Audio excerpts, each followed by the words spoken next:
Doctor గారు, భిన్నత్వంలో ఏకత్వం భారతదేశం గొప్పతనం. ఇటీవల రాజకీయంగా దీన్ని భంగపరుస్తున్నట్లు కానవస్తుంది. ఈ విషయంలో నాస్తిక్ కేంద్రం అభిప్రాయం ఏంటి? ప్రిమిర నిజంగా మన భారతదేశం భిన్నత్వంలో ఏకత్వంతోనే ఉన్నది. నిజంగా మన జీవన విధానం అంతా భిన్నత్వంలో ఏకత్వం. మన స్వాతంత్ర్యం రాకముందు మహాత్మా గాంధీ గారి సారథ్యంలో అందరూ కలిసి ఈ మతం ఆ మతం లేదు, ఈ కులం ఆ కులం లేదు, ఈ జాతి ఆ జాతి అని లేదు, ఒకే దేశం ఒకే జాతి అనేది చేశారు. అంత ఇదిగా వచ్చాం. చక్కగా ఆరోగ్యం స్వాతంత్ర్యం సంపాదించాం. స్వాతంత్ర్యం సంపాదించిన తర్వాత మన రాజ్యాంగాన్ని నిర్మించుకున్నాం.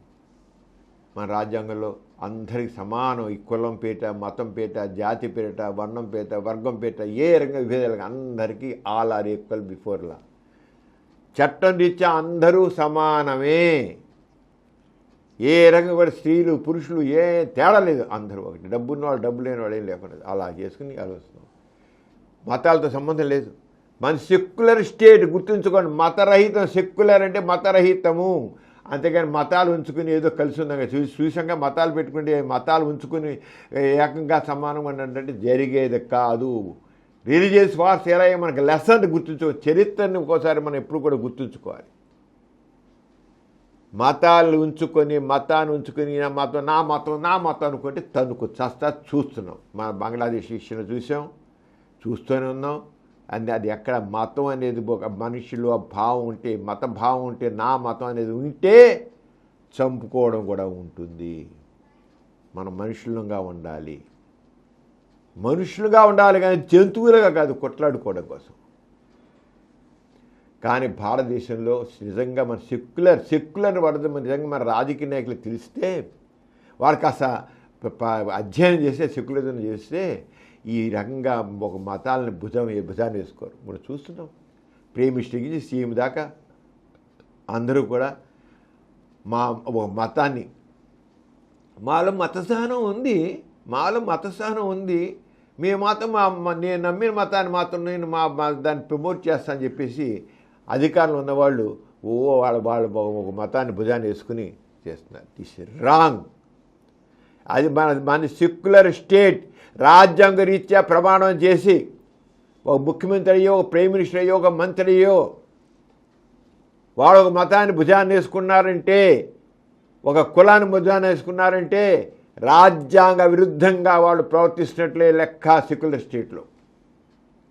ఇప్పుడు అది చేయబట్టే మనుషులు మళ్ళీ సెన్స్ ఆఫ్ ఇన్సెక్యూరిటీ. ఇప్పుడు ఒక మతాన్ని ప్రైమ్ మినిస్టర్ కానీ సీఎం కానీ ఇంకోటి కానీ భుజాన్ని తీసుకోవడంతో తక్కిన కొంత మైనార్టీ వర్గాల వాళ్ళు ఒక రకమైన అన్రెస్ట్ వస్తుంది. ఏంటి మనకేంటి రక్షణ? మన రక్షణ ఏమిటి అనేది ఒక భావం వస్తుంది. అరే మన సెక్యులర్ స్టేట్ అందరూ ఒకటే. ఇక్కడ మతం కేవలం వ్యక్తిగతం. ఎక్కడ ఒక ప్రభుత్వం దేన్ని భుజాన్ని వేసుకోకూడదు, ఏ మతాన్ని భుజాన్ని వేసుకోకూడదు. కానీ ఏం జరుగుతుంది భారతదేశంలో? నగ్న సత్యాలు. ప్రైమ్ మినిస్టర్ కింద దాకా, అటు ప్రైమ్ మినిస్టర్ కింద దాకా, ఒక సర్పంచ్ దాకా ఒక మతాన్ని భుజాన్ని వేసుకుని దాన్ని ప్రచారం చేసుకుంటూ మనుషుల మధ్య వైషమ్యాలను పెంచిపోయి పోషించడం జరుగుతోంది. ఇది చాలా గర్హనీయమైన విషయం. రాజ్యాంగాన్ని ఉల్లంఘిస్తున్నట్టు లెక్క ఇది. అసలు మనుషులు ఎంత ఇది తెలివిగా అంటే, ఇటీవల కాలంలో మన మహాత్మా గాంధీ గారు మన జాతిపిత. దాంట్లో ఏమీ సందేహం లేదు. ఆయన యొక్క నాయకత్వంలో భారతీయులందరూ కలిసి ఏకంగా పోరాడి స్వాతంత్ర్యం సంపాదించడం జరిగింది.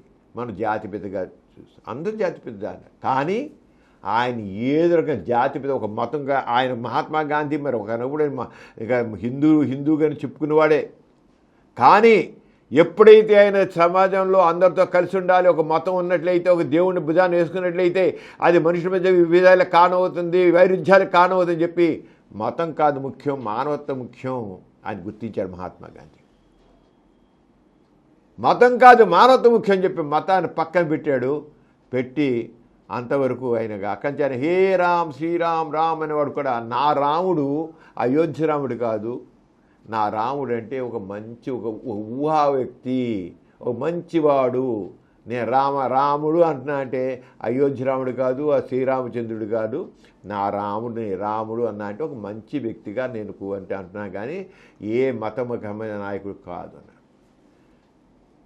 అంత ఇదిగా మానవత్వంతో మహాత్ముడు ఒక ఎగ్జాంపులరీగా నిలిచిన ఆదర్శమూర్తిని ఆయన పేరిట మరి భారతదేశంలో ఒక గ్రామీణ ఉపాధి సంబంధించిన దానిలో ఉండేది.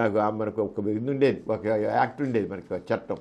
దాన్ని ఇటీవల పార్లమెంట్లో గాంధీ పేరిట చట్టాన్ని గాంధీ పేరుని ఎత్తిపారేసేసి గాంధీ పేరుని ఎత్తేసి వికసిత భారత్ రోజ్గార్ మరియు ఆజీవికా మిషన్ గ్రామీణ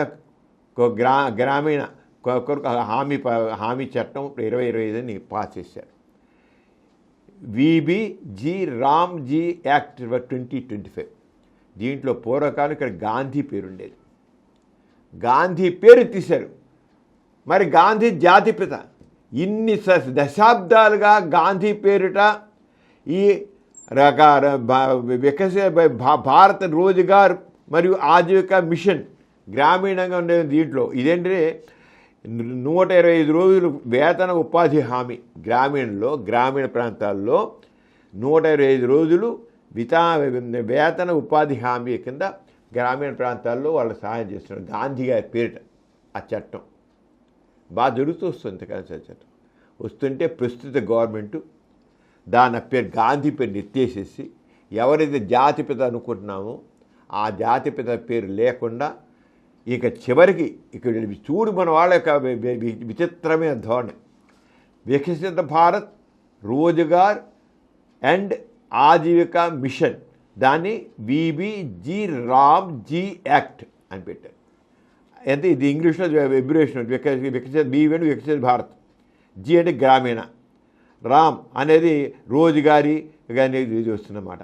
యాక్ట్ 2025.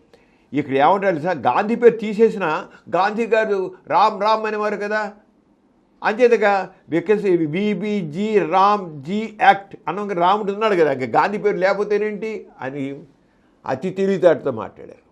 అతి తెలివితేటతో అంటే జాతిపితని అవమానపరచడం. దేనివల్ల, ఎందుకోసం? గాంధీ వీళ్ళ మత దురహంకారంతో గాంధీ లాంటి జాతిపితను కూడా వాళ్ళ మతం కోసం మత భావం కోసం గాంధీ పైన ఎత్తిపారేశారు.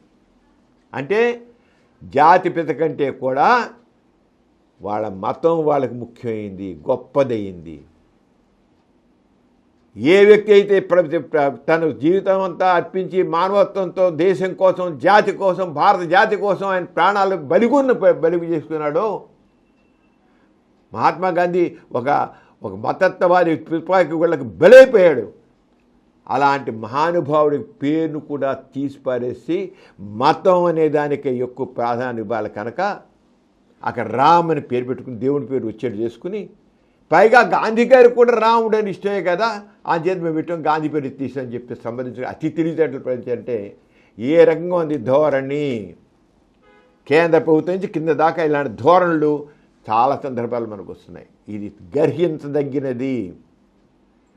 భారత జాతిలో కూడా ఇలాంటిదే ఇలాంటివే మనం సహిస్తూ కూర్చున్నట్లయితే చివరికి మన సెక్యులర్ స్టేట్ను కూడా, సెక్యులర్ పదాన్ని కూడా ఎత్తేయాలనే ఒక ధోరణి మనకు కనబడుతుంది.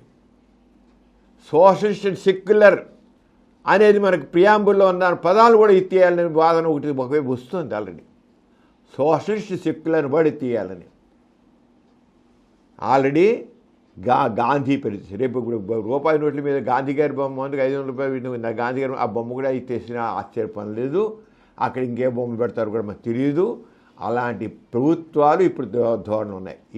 ఇది చాలా ప్రమాదకరమైన ధోరణి. మనం చూసుకున్నాం కదా, మత ద్వేషాలతో ఎన్ని రకాల యుద్ధాలు వచ్చాయో, మత ద్వేషంతో ఎన్ని యుద్ధాలు వచ్చాయో. భారతదేశం మళ్ళీ ఆ రకమైన గత చరిత్రలోకి వెళ్ళే పరిస్థితి ఏర్పడుతుంది. ఇది చాలా పనికిరాని ఆలోచన ధోరణి, అభ్యుదయకర ధోరణి కాదు, ఎట్టి పరిస్థితుల్లో కాదు. గాంధీని అవమానించడం అనేది నిజంగా చెప్పాలంటే గాంధీని అవమానపరచడమే. గాంధీని అవమానించే భారత జాతిలో ఎవరైతే సమానత్వాన్ని కోరుతున్నారో అందరూ మనుషులు అంటుకున్నారో వాళ్ళందరినీ అవమానించట్లేదు, రాజ్యాంగాన్ని అవమానపరిచేట్లేదు. అంచేత ఇక ముందే లెసన్ నేర్చుకుని ఇలాంటి మన కేంద్ర ప్రభుత్వం కావచ్చు, రాష్ట్ర ప్రభుత్వాలు కావచ్చు, ఇంకో ప్రభుత్వం కావచ్చు, వాళ్ళకి మొత్తం సెక్యులర్ దృక్పథంలో వెళ్ళాలి. అలాగే మహాత్మా గాంధీని అవమానపరిచేటువంటి ఎటువంటిది కూడా చేయడానికి వీలు లేదని మాత్రం చెబుతున్నాను.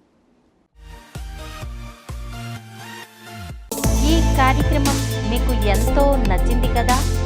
ఇటువంటి మరిన్ని వీడియోల కోసం అనతి కాలంలోనే 21 కోట్ల వ్యూస్ సాధించిన సమరం ఛానల్ సమర్పించు పాజిటివ్ ఎథియిజం తెలుగు ఛానల్కు సబ్స్క్రైబ్ చేయండి, లైక్ చేయండి, మీ ఫ్రెండ్స్కి షేర్ చేయండి. అలాగే ప్రక్కనున్న గంట సింబల్ని ప్రెస్ చేయడం మర్చిపోకండి.